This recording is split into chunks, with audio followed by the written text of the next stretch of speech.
तनख्वाही का कुछ रुपया राशन में गया, कुछ खर्च हुआ दवाई पर, थोड़ा बहुत लेन देन पे हुआ, बाकी हो गया बच्चों की पढ़ाई पर, और मोहताज हो गया आदमी फिर से पाई पाई पर।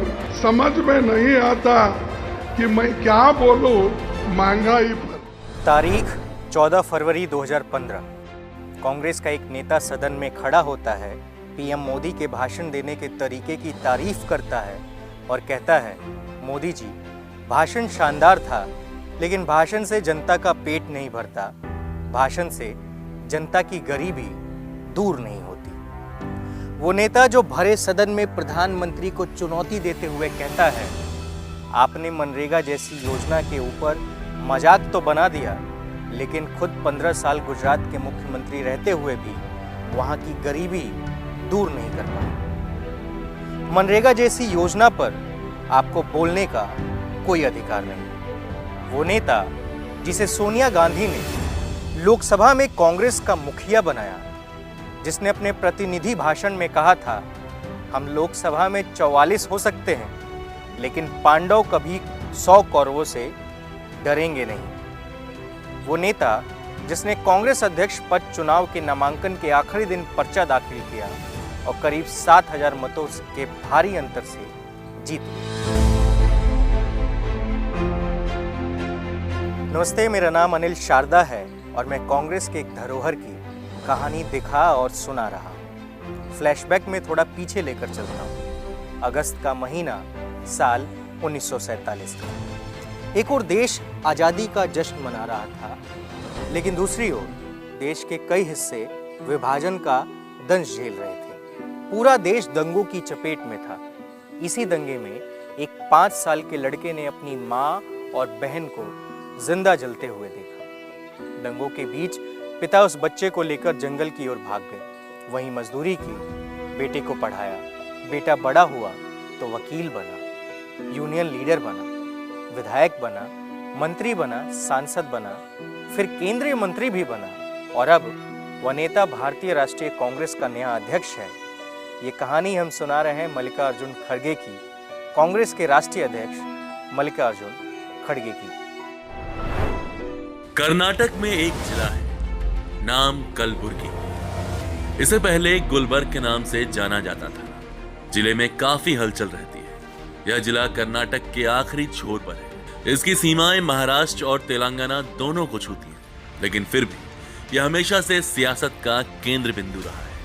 21 जुलाई 1942 इसी गुलबर्ग के परवट्टी गांव में माता साई बव्वा और पिता मापन्ना के घर में एक लड़के का जन्म होता है। लड़के का नाम मल्लिकार्जुन खड़गे रखा जाता है। मल्लिकार्जुन, जिसकी जिंदगी हमेशा मुश्किलों वाली रही है। जब दंगों के दौरान निजाम के सैनिकों ने उनकी मां और बहन को जिंदा जलाया, तब उनके पिता मपन्ना खड़गे मल्लिकार्जुन को लेकर पैदल ही निम्बूर के लिए निकल गए थे।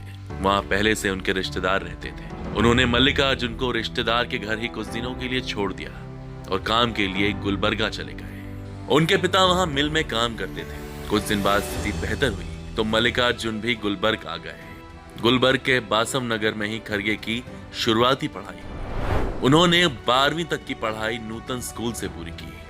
इसके बाद गवर्नमेंट कॉलेज से ग्रेजुएशन, सेठ शंकरलाल लाहौटी लॉ कॉलेज से कानून की डिग्री ली। खड़गे गुलबर्गा के पहले दलित वकील थे। उनकी होशियारी देख सुप्रीम कोर्ट के जज शिवराज पाटिल ने उन्हें अपना असिस्टेंट बना लिया था। इसी बीच वो कबड्डी के शानदार खिलाड़ी रहे। अगर वो राजनीति में नहीं आते तो शायद कबड्डी खेल रहे होते, लेकिन खड़गे राजनीति में आए। उन्होंने अपना पहला चुनाव कॉलेज में ही लड़ा था। कॉलेज की राजनीति के दौरान खड़गे मजदूरों के अधिकारों की लड़ाई में हिस्सा लेने लगे थे। खड़गे के पिता जिस मिल में काम करते थे, 1969 में खड़गे उसी मिल के लीगल एडवाइजर बनाए गए। मजदूरों के कहने पर खड़गे यूनियन लीडर बने।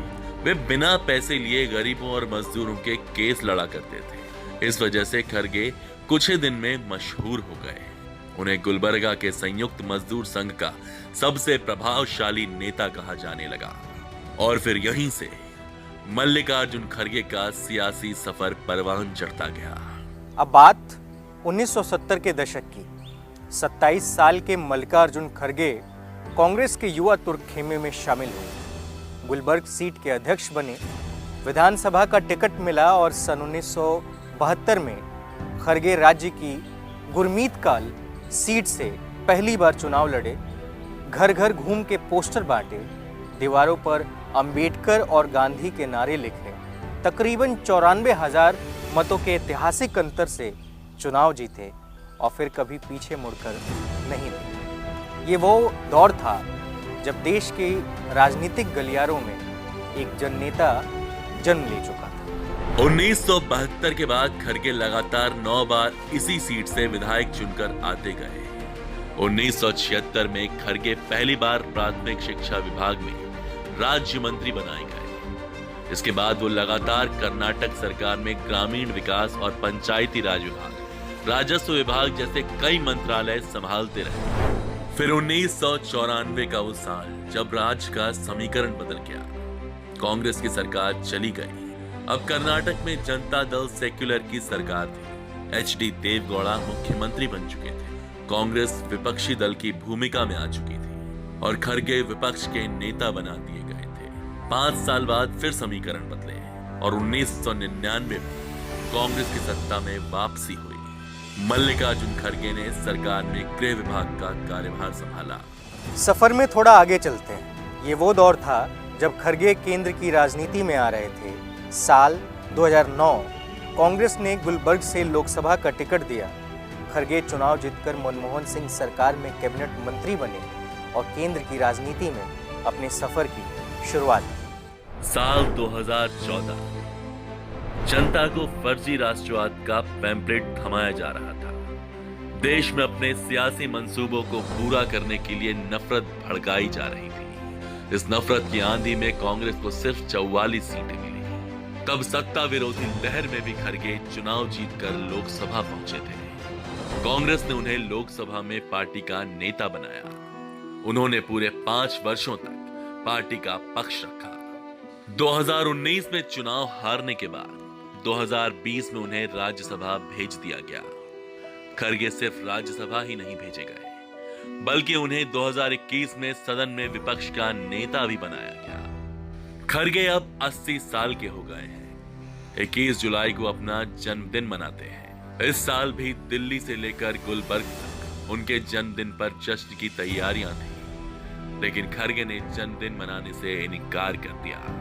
वजह यह थी कि उसी दिन ईडी ने कांग्रेस की अंतरिम अध्यक्ष सोनिया गांधी को नेशनल हेराल्ड केस में पूछताछ के लिए बुलाया था। खड़गे ने जन्मदिन मनाने की बजाय अपनी नेता के लिए सड़क पर उतरकर प्रदर्शन किया।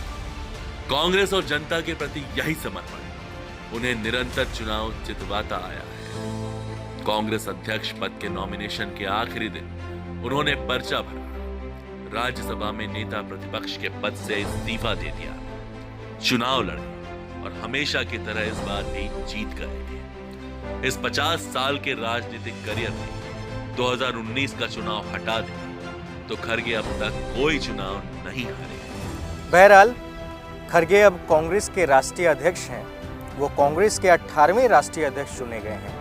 देश भर में 68 पोलिंग बूथ पर 9800 डेलीगेट ने मतदान किया था। शशि थरूर को 1072 वोट मिले। खड़गे के खाते में 7897 सदस्यों के वोट दर्ज हुए। कांग्रेस पार्टी ने अपना जनादेश खड़गे के पक्ष में दे दिया, लेकिन जीत जिम्मेदारियां लाती है। अब पार्टी की जिम्मेदारी खड़गे के मजबूत कंधों पर टिकी है। अब नए कांग्रेस की जीवंत तस्वीर मल्लिकार्जुन खड़गे को ही लिखनी है।